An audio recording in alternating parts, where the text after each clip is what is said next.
Ladies and gentlemen, welcome back to a video on the Lawsy channel, and today we are making a video about my beloved Newcastle United. But before we get into the video, please remember you like, subscribe, turn the notification bell on so you do not miss an upload. And as I said, we are talking about my beloved Newcastle United and why the real reason they will be back up there next season if we make some signings and when we make some signings, which I believe we will.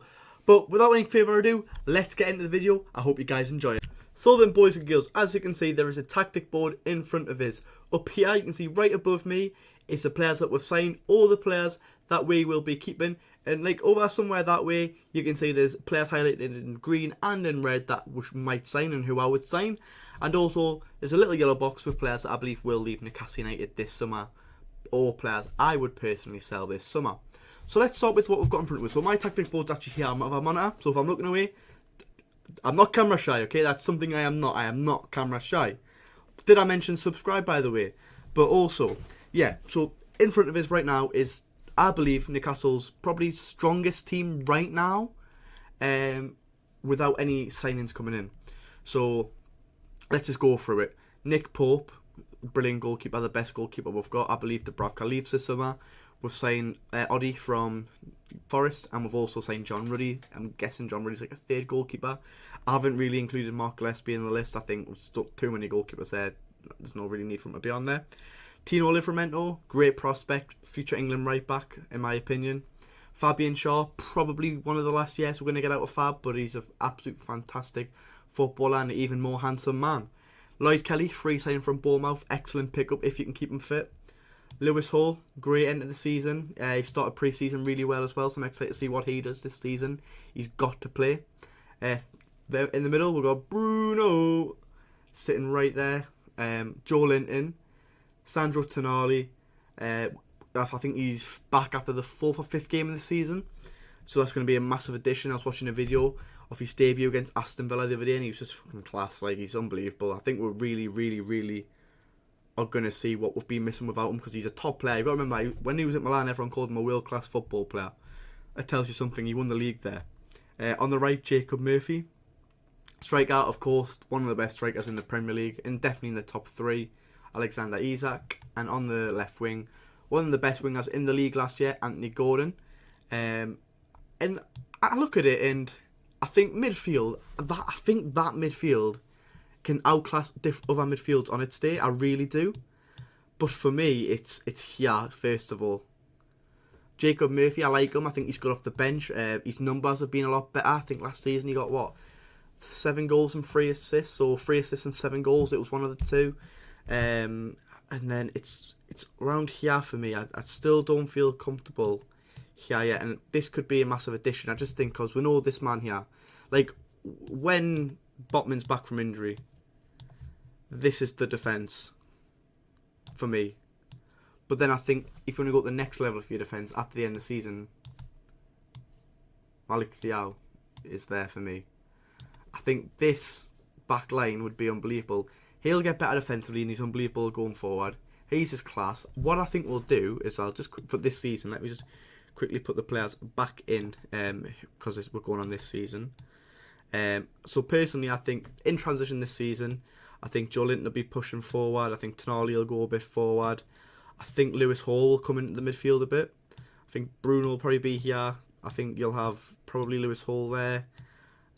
I think we'll be a bit like this. And I also wouldn't be surprised seeing Tino making the lap there.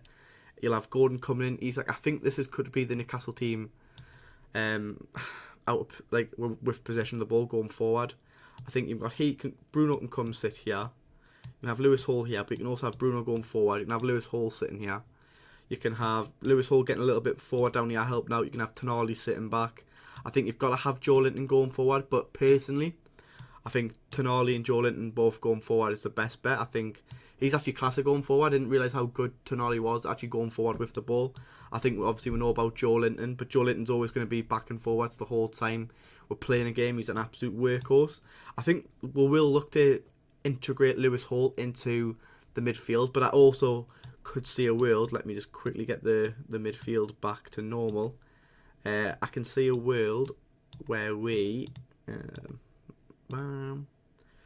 So I was going to put them I could see a world where we would maybe do something like this, because I don't think Hull's going to play every game. We're going to rotate, and we've got a better depth this year. And of course, we don't play Europe, and we don't play, and we'll play only cup competitions in Premier League. We'll play basically one game a week, but we'll get back to that in a moment. I could actually see a world where Newcastle United do this. Where's Daniel Byrne? Have I not put Dan Byrne in? Oh shit. Well, let me quickly just get Dan Byrne in then. I thought I put Byrne in. I knew I was missing someone. My bad. I was going to say my Byrne. I was going to say my bad Dan Byrne.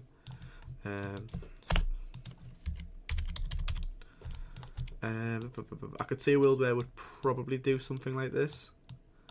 And then in transition, Livermore pushes forwards into the midfield. Say like something like this, maybe. I don't really care where positions are. And then I could maybe see something like this happening. And then look, 1, 2, 3, 4, 5, 6, 7 players in the midfield there. Very good players as well. But personally for me, I'd be sticking with that Kelly, Shaw, Livermore and Hall for me right now. I think that's my best bet anyways. I'm hugging the sideline. I think this is the best team we can field at the moment, but I do think the team would look better if we can do something like this. I do think Newcastle will sign a player. So I mean, what I would like is, this would be first choice options would be this. Malik Thiaw and Noni Madueke. I think Noni Madueke is class. I really, really do think he's a very good football player. And I think a front three of Madueke, Isak and Gordon would be brilliant. I wouldn't also be against Nicolas Gonzalez. I think he's a good player. And I also think this man would be an absolute beast in our system, and that's why I've highlighted him in green. I think Brian Mbuyo is a mint player. But personally, I know a lot of people prefer Mbuyo or Gonzalez, but for me, my first choice is definitely Madueke. I just think Madueke's got so much potential. And I think he started to play well at Chelsea now. So that's what I could see happening. But what I want to bring to your attention the most is we've got a bit more depth now. So we'll just take the players that I would like out. I'll put Jacob Murphy in. So I mean, we've got 3 midfielders there, our best midfielders. But you've got Longstaff, you've got Willock to come in there. You've got Lewis Smiley when he's back from injury in there. He was fantastic last season. He was playing with an injury, and I think he's a good player off the bench on his day. He's a fantastic player. He'll play games as well because he'll give you energy. There'll be some games where he'll start the season. It might be this, but it could also be this, and I think it probably will be this to start off with. But we'll put Tonali back in for now. But I honestly think the depth is a lot better this year because we were so unfortunate with injuries last year, and it is what it is.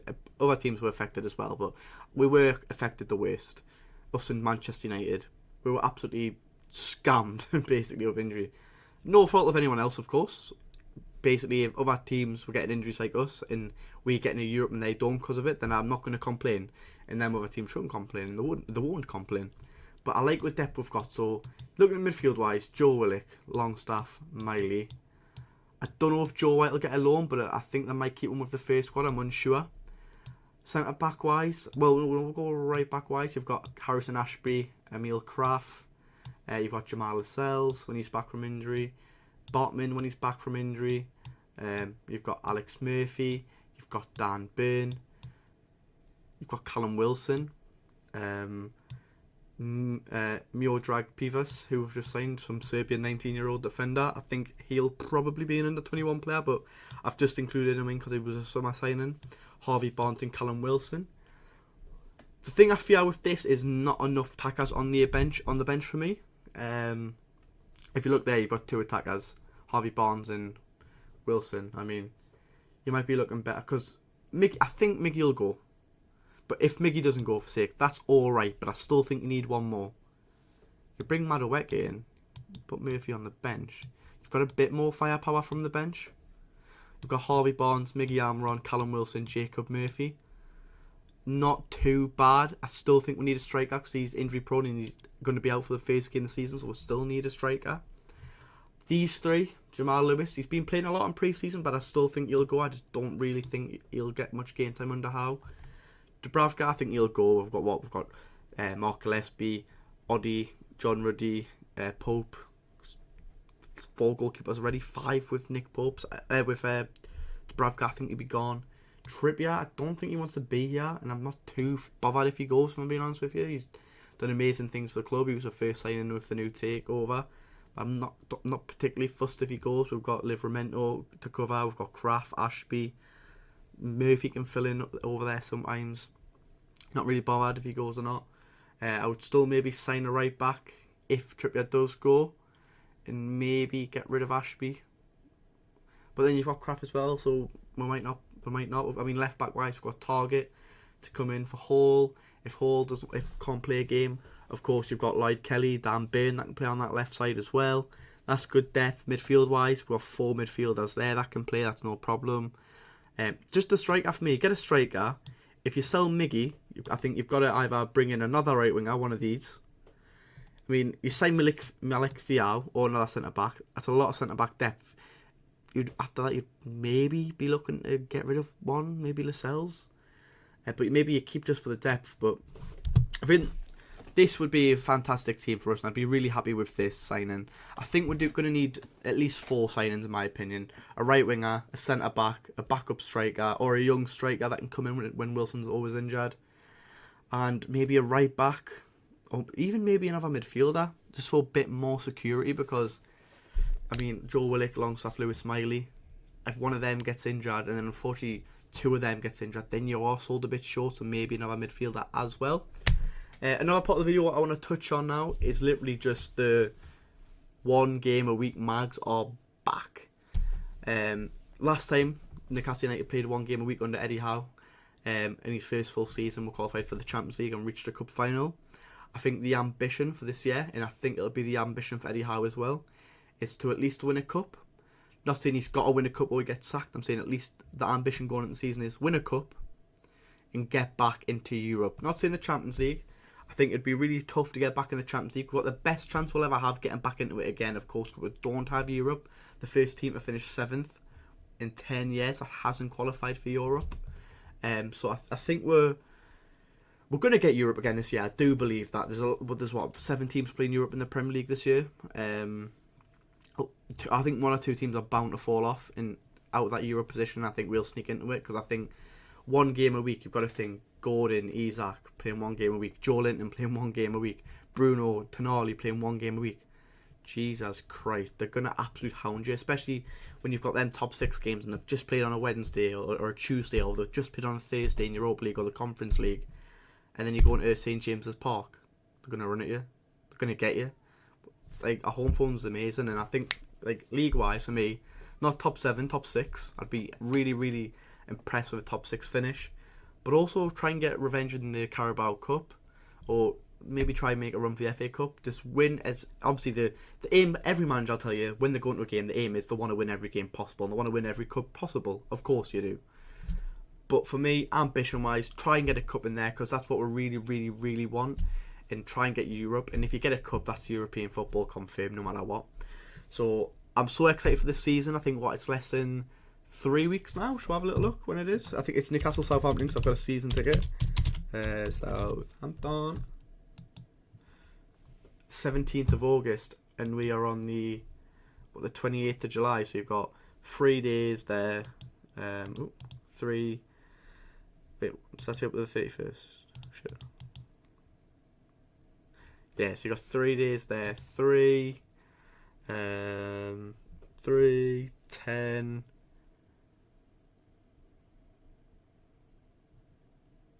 10, 14, that's 2 weeks. 2, 3, 4, 5. 2 weeks and 5 days, is it? Till the season starts, or maybe a bit longer? And with Southampton at St James's Park, they're going to be bang up for it, but I think it's just going to be another case of when we played Nottingham Forest, when they came up, we beat them 2-0. When Fabian Shaw scored that screamer, and I also believe Callum Wilson scored. I think it's going to be another one of them. I think it'll be an alright start of the game. We'll be bang up for it. St James's Park, all the fans will be bang up for it. I'll be bang up for it as well in my seat.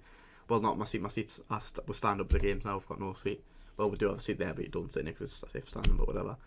and we'll be bang up for it, and I think we'll have a good year. I really do. I believe in Eddie Howe, back the manager, make some signings, make sure they're the right signings, don't panic with any signings, and I think we'll be alright. You know, we've got the players there. You look at the midfield, Bruno, Tonali and Joe Linton, that's an unbelievable midfield. There was a point last season where we were playing Sean Longstaff, Bruno and Lewis Smiley. You know what I mean? Like, we're down to bare bones. Like, we're knackered. Like, we're playing games like the Champions League, Cup, Premier League, and we barely had anything. And we're relying on a bit of Bruno and Anthony Gordon, and we're relying on Shaw having a good game. And to be fair, I think Bruno dragged us through quite a bit last season. Same with Anthony Gordon and Alexander Isak. But it is what it is. We'll be back. I can't wait. I've got some great videos coming up on the channel. So before you leave this video, I know that the support has been absolutely amazing on the channel at the moment. So I would really, really appreciate if you keep watching them, liking, subscribing and commenting. Make sure you subscribe. We've had about 1,200 views over the last 3 videos, and I've only gained about 3 or 4 subscribers. So if you're watching this video and you're back and you really enjoy it, please make sure you subscribe, and I will see you in the next one.